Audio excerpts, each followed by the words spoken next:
Welcome to Healthy Living. I'm Lori Johnson. Thanks for joining us. Today, our topic is food safety. My guest is Dr. Stephen Gundry, physician, best-selling author, and nutrition expert. Dr. Gundry, great to see you as always. Thanks for being with us today. Hey, Lori, thanks for having me back on the show. So, we've been hearing so much these days in the news about this MAHA movement, Make America Healthy Again. And the new HHS Secretary, Robert F. Kennedy Jr., said, so many people in this country are sick because of the food supply. This is something you've been saying for decades, right? Yeah, I've been, complaining about this since the mid-1990s. This is nothing new, but at least we are maybe focusing more attention on it. So what we've seen lately is this huge push centering on artificial dyes, the artificial colorings in food. We hear some of these big name food manufacturers, Heinz and General Mills, saying they're going to get these food dyes out of the food. What's your opinion about that? Well, it's, I guess, a start. These food dyes, as many people have probably heard now, have been banned in cosmetics for over 30 years by the FDA. They've been banned in all other countries, Europe, Canada, Asia, for many, many years. And it's odd that the FDA would allow these dyes to be still used in our food, even though they were supposedly so dangerous that we couldn't put them on our face, but I guess we could swallow them. So part of the problem with just saying, okay, well, we're now going to get these food dyes out of our food, the law doesn't go into effect for another 2 years. And if it was that much of an emergency, it should have been done today. Why isn't it being done today? Because what we're really doing with this is a magician's trick. It's look over there, and these food dyes are the troublemaker, when in fact the actual trouble is in these processed foods themselves. Do you think a lot of consumers, because these food manufacturers are going to put in great big letters, no artificial dyes, and consumers are going to be like, oh, great, now this is healthy, I guess I'll buy it, right? Yeah, that's exactly right. And I mean, we've seen this so many times with big food companies that when trans fats were the evil empire, they went to extensive lengths to change food labels to still hide the trans fats because they would reduce serving size to a point where the government would say, okay, if there's this amount of trans fats per serving size, then you don't have to put it on the label. And so people would just put the serving size down so that they didn't have to put the trans fats there, but they were still there. We've gone through the no added fat, the no added sugar, and we all know how that's come. So it's just moving the needle to distract attention to the actual problem, and that's processed foods in general. So talk about what's wrong with processed foods, even if we have the natural food colors. So I'll give you a great example from a patient this week. And this is a very alert consumer, eats all organic, wants to do everything right, and yet she's a diabetic, and she's eating healthy organic fruit, as an example, and making fruit smoothies. And yet her diabetic numbers keep getting worse and worse. And she says, how can that be? I'm eating healthy organic fruit, and fruit is nature's, food for us. Well, it's basically sugar, and she makes them into smoothies. And when we pulverize fruit, we are able to absorb those sugars even faster. Thinking that you're doing something healthy, and having companies tell you you're doing something healthy doesn't really move the needle at all. As I tell my patients, our great-great-grandparents ate whole foods, and they ate those foods whole. There wasn't any processing of any food into a simpler food. Whenever we grind up whole things, we make them readily absorbable as sugars or amino acids or fatty acids. And that destroys how our digestive system and how we process these foods happens. And that's why, you know, you look at pictures of people in the 30s or 40s or 50s, even 60s, they ate huge amounts of calories, but they were all skinny. And we eat the less calories than they did. We exercise far more than they did, and we're all fat. Interesting. All right, we're going to take a break and be right back with Dr. Stephen Gundry. We're going to talk about the big daddy, glyphosate, the pesticide that is in almost all processed foods. Stay with us. Welcome back to Healthy Living. We are talking about food safety with Dr. Stephen Gundry. And before the break, we were talking about processed foods and this new MAHA movement to try to clean up the food supply. And we've been hearing a lot in the news lately about this pesticide glyphosate, which, again, you've been talking about for years. What is glyphosate? How prevalent is it in the processed food supply? So glyphosate was discovered by Monsanto Corporation in the 1970s, and it was actually patented not as a weed killer, not as an herbicide, but as an antibiotic.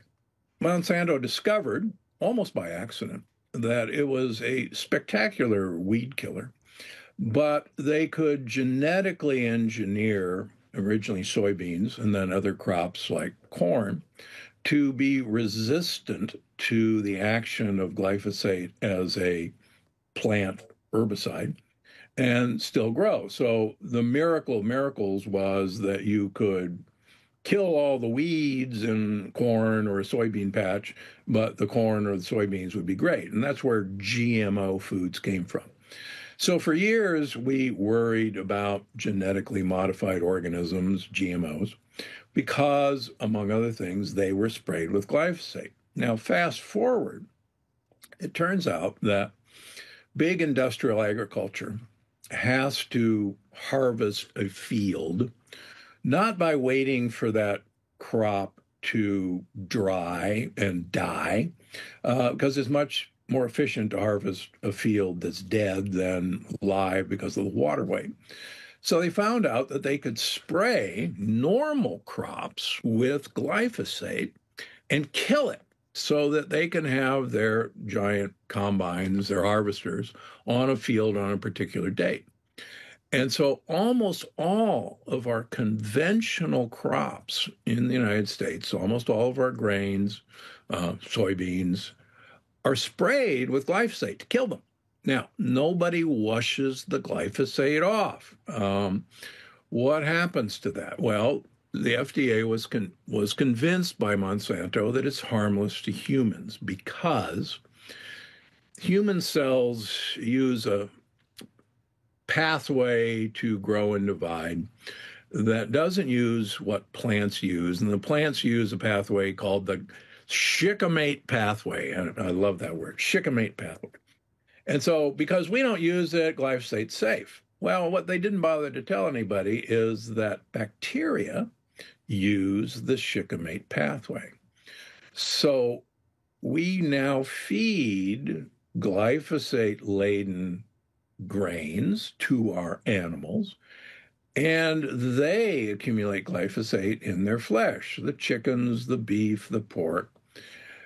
We now eat glyphosate-laden wheat, oats, rye, barley, corn, and we accumulate it in us, but so what? Well, it turns out that it kills incredibly important bacteria in our gut, particularly the bacteria that make all the feel-good hormones, like tryptophan, like serotonin. And we now know that it actually targets those bacteria. In fact, my new book, The Gut-Brain Paradox, is all about how this has happened since the 1970s. Europe has banned glyphosate for many years, but as many people know, Bayer Corporation bought Monsanto a few years ago.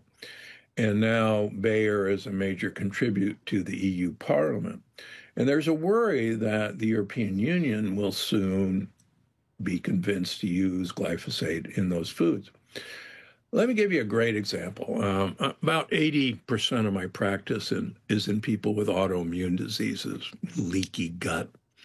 And we're really good at fixing that. It takes a while to do that. And one of the things we do is take away all these grain products from our patients that are loaded with glyphosate, all the breads, all the cereals, and they resolve their problems and they go over to Europe and they go to France. And they can't resist. They have the croissants, they have the baguettes, they have the pizzas, and they don't react.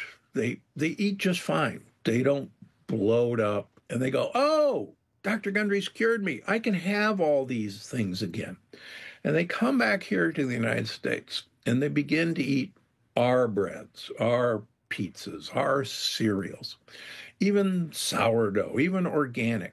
And lo and behold, within 2 or 3 weeks, their symptoms return. And we can see that on their blood tests. Wow. And they go, what the heck? I said, you thought this stuff was safe. It was in Europe, but now you're eating our food and it's got glyphosate in it. Yeah. And we just see it over and over and over again. 2 questions. Why aren't the organic grains okay regarding glyphosate? That surprises me that the oats, are the oats the only grain that have glyphosate? And number No, 2, what do you think the possibility is that we'll get rid of glyphosate here in the United States? I mean, RFK wants to do that, but how realistic is that? So first of all, these fields are sprayed with glyphosate, with crop dusters, with other forms of aerosolize. And these drift. So you may have an organic field and it's planted right next to a non-organic field. And as they're sprayed, this glyphosate Roundup drifts onto these other fields. That's why, for instance, Consumer Reports and the Environmental Working Group have tested all of these organic products, organic wheat, organic oat products from name brands, and they're all contaminated with glyphosate. The problem is that big business, as most people know, supports Congress with generous grants. And the problem with fighting it from RFK's standpoint is that Congress, which eventually makes the laws, has an interest in monetarily supporting their campaigns. I'll give you a great example. George Clooney is currently starring on Broadway about the story of Edward R. Murrow, who is one of the great investigative reporters of World War II and during the McCarthy era of the early 1950s. And he always signed off after his radio show with good night and good luck. And he was instrumental in trying to bring down Joseph McCarthy. And eventually his show was canceled by CBS because they could no longer get any sponsors. So all I can say about this movement, while it's extremely well intended and maybe will help, but good night and good luck. On that note, we're going to take another break and be right back with Dr. Stephen Gundry. This time, he's going to address the issue of microplastics, another big topic that's been in the news lately. Stay with us. Welcome back to Healthy Living. We're talking about food safety with Dr. Stephen Gundry, and I wanted to get your opinion, Dr. Gundry, about microplastics, which is a food issue. We see these little microplastics in the water bottles and cutting boards. What are they exactly, and how can we avoid them? Are they really even that bad? You know, the story about microplastic gets worse with almost every passing month.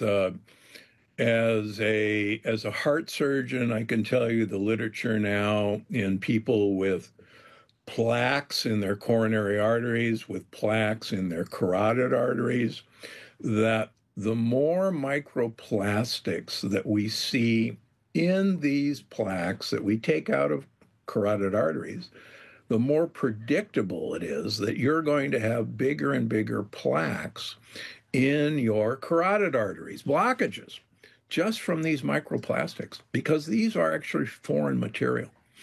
And we had no idea that these guys even existed until we started looking for them. We may be exaggerating a little bit, but there's some papers that suggest that you and I are eating a credit card's worth of microplastics every week. Think about that. You're right. It's in our plastic water bottles. It's in, for instance, fish. There's a new paper out this week that people who live within 200 miles of the ocean, like you do, like I do, have far more microplastics in us than people who live away from the oceans. And that's because of the plastics that are in the ocean that aerosolize and that are also in the fish that we eat.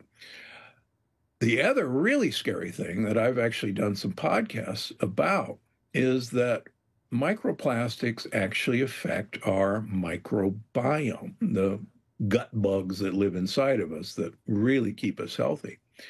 And there's really good studies that the more microplastics we ingest, we start really changing the bacteria in our gut.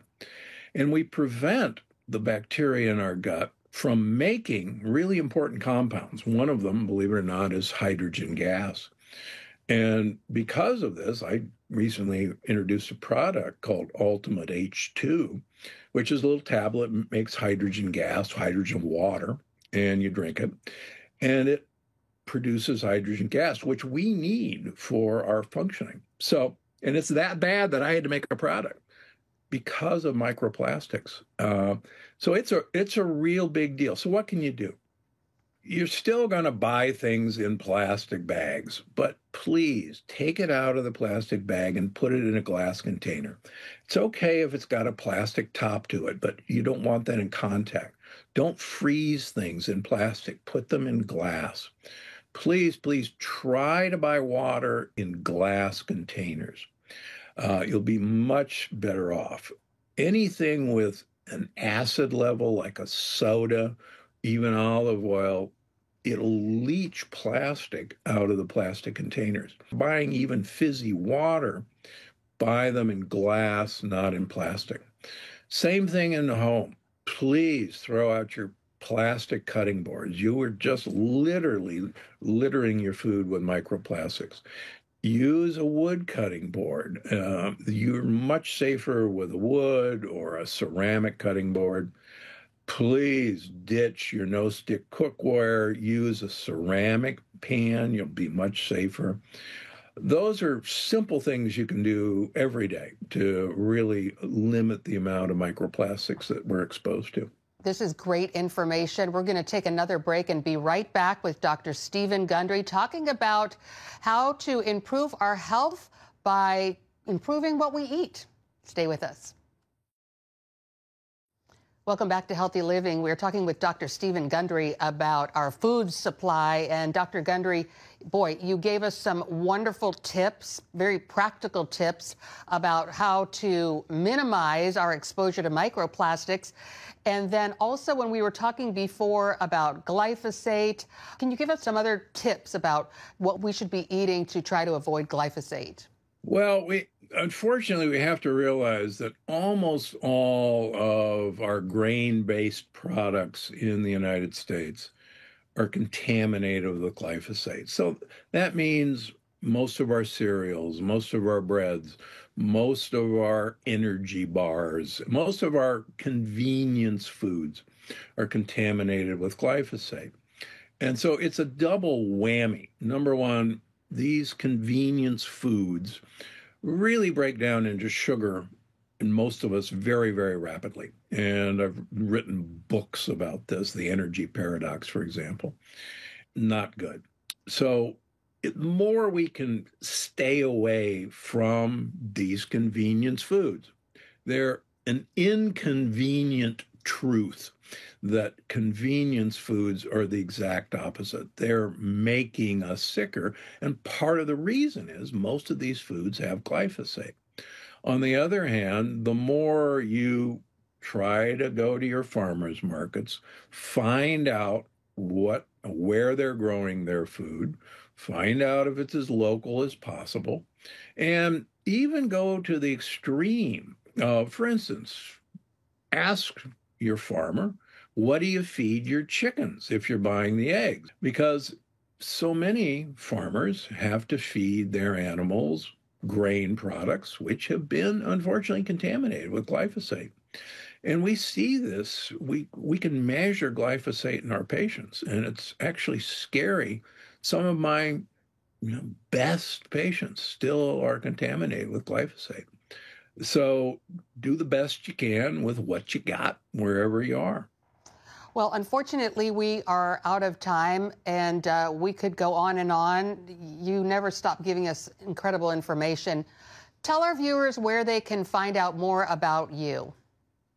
So they can go to my website, drgundry.com, my supplement food company, gundrymd.com, the Dr. Gundry podcast, wherever you get your podcasts. And I've got 2 YouTube channels, and please come over. You can find all my content readily available, and click and subscribe and tell your friends. Well, you are one of our favorite guests, and we just so appreciate all the many, many years of work that you've done and for the time that you've given us here today for Healthy Living. Dr. Gundry, thank you so much. Always great to talk to you, Lori. Good to see you. You too. All right now. Well, thank you also for tuning in to this edition of Healthy Living. I'm Lori Johnson, and we'll see you again next week.